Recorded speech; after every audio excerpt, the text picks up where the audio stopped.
Karma has a funny way of biting back.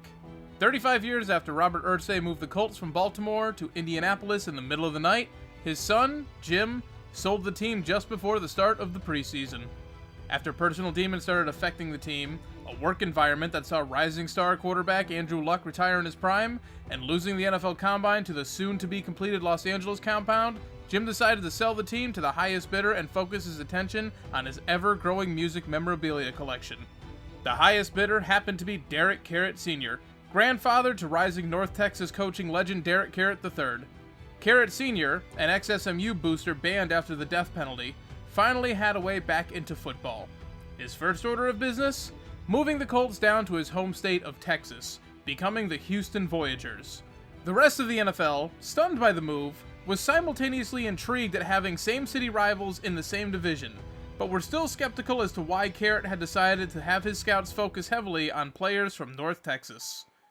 Hello everyone, my name is Shane, and welcome to our Houston Voyagers Relocation franchise. So you guys may be wondering why I chose the Colts as my relocation franchise instead of anyone else.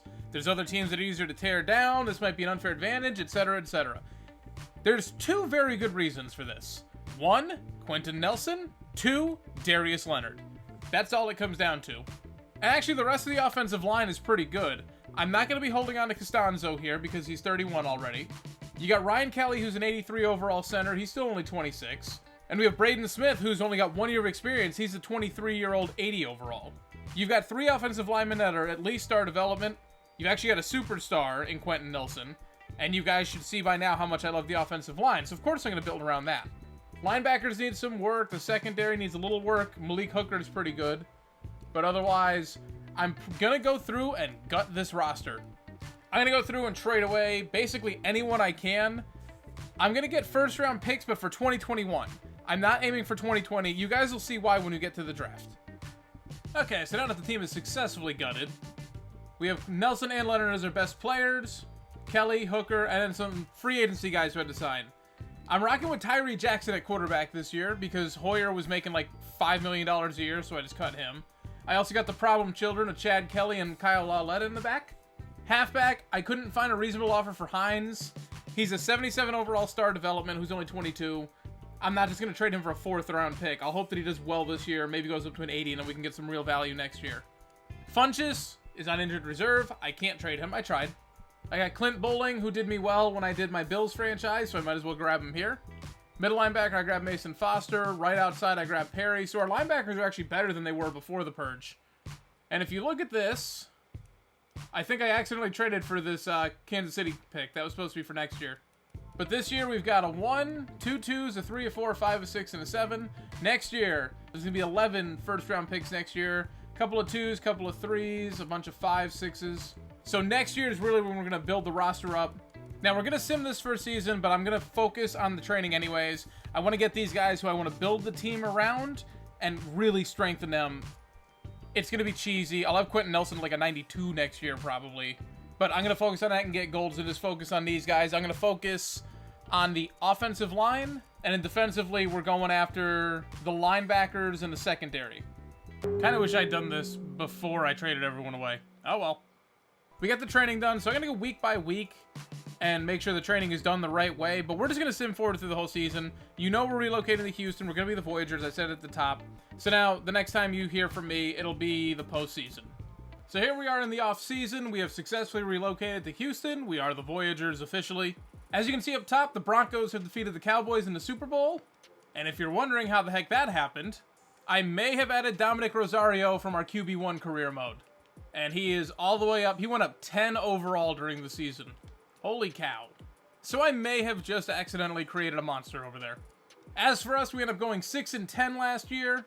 5-game losing streak to end the season. Otherwise, we could have made the playoffs. So that's unfortunate.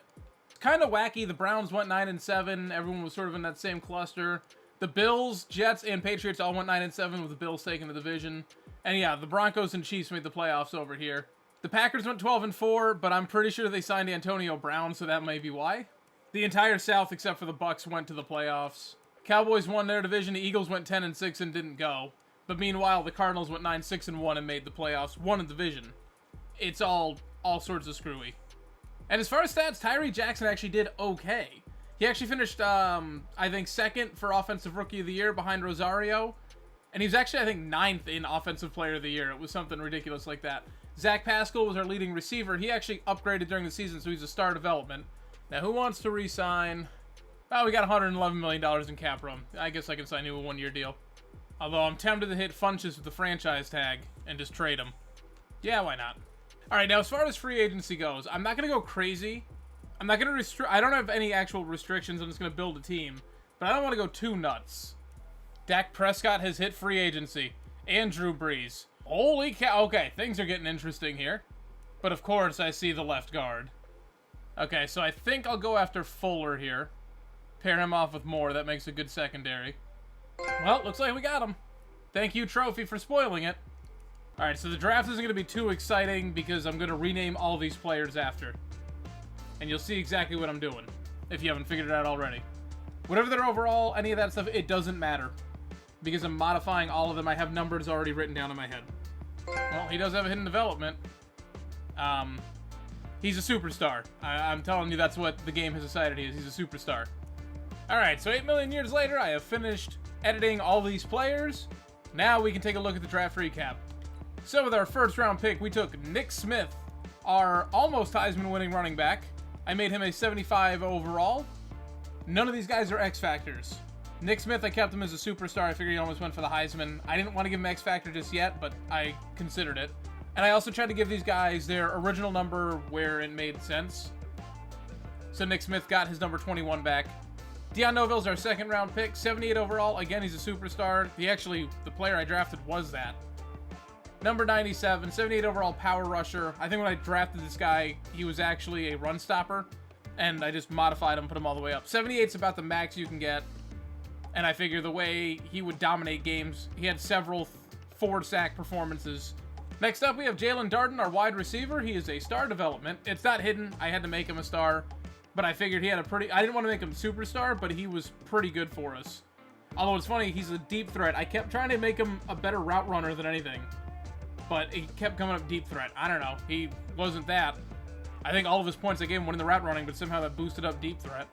We also have Michael Lawrence. I feel like he's the worst overall of any of these guys. In NCAA, he was a 4th round draft pick, but he never really did anything for us. He was a pretty decent kick returner, which is probably the role he'll serve here. And I might have to bump that up if I didn't already. Next up, we have Rico Bussey. This is why I wasn't worried about wide receivers. I was taking 3 of them. He's a 69 overall. He's actually a 70. He's getting a -1 for morale boost. Deep threat, he was the fastest guy on our team, so that makes perfect sense. I also left him in a normal development. But if he has a few good games, and he could end up being a star. At quarterback, this is where it's fun. We have Mason Fine. He did absolutely nothing for us in the game, but he's actually a good quarterback in real life. He might actually get drafted out of North Texas at quarterback. So I figured I'd throw him in here. I needed a quarterback anyways. Joe Azugwu was not originally going to be in this, but I had that extra 2nd round pick, so I just sort of added him on. That's why he's a 67 overall. I'm not expecting a ton out of him. And then somehow Kyrie Muhammad snuck into this. I don't know how. I hated this guy in the game. Every single time, without fail, he would miss a tackle. Over and over and over again, constantly letting me down, dropping picks left and right. I hated him so much that I figured I could use him in this. It would be funny. Muhammad was always free safety, but I've already got Malik Hooker. Alright, now let's see if we can't get any picks or something for any of these guys. There, we got a 1st round pick for Hines. And Funches I got a 1st round pick for. Alright, I'm going to go for Waller here because he's got 88 speed, which is insane. And I think I made a mistake. I don't actually have a left tackle. Alright, so we've actually put together a decent defense. We're in the green on something at least. So that'll wrap it up for this episode, guys. Thank you so much for watching. If you liked the video, please be sure to hit like down below. If you want to see more, be sure to subscribe. Hit the subscriber bell, get a notification every single time I upload. I don't know if I'll still be Derek Carrot come the next episode, or if I'm going to switch over and take over as the coach. I don't know yet. But let me know down in the comments section below which one you prefer. We are not at rookie scouting yet, but if you would like any of the positions of need named after you, it's not all going to be North Texas moving forward, it's just for this first wave. So if you want to name any of the incoming rookies, leave that down in the comments section below. I'm going to be looking at a lot of positions here. Obviously, I'm not going to need a wide receiver for a while. I should be all set at halfback. I got at least 1 D tackle locked down. Other than that, it could be all up in the air. Who knows if Mason Fine's going to get it done. At the very least, maybe I can get up to like a 75 overall and use them as trade bait. Whatever comment you leave down below, I will reply unless you are the trolliest of trolls. Thanks guys so much for watching. I'm Shane. I'm out.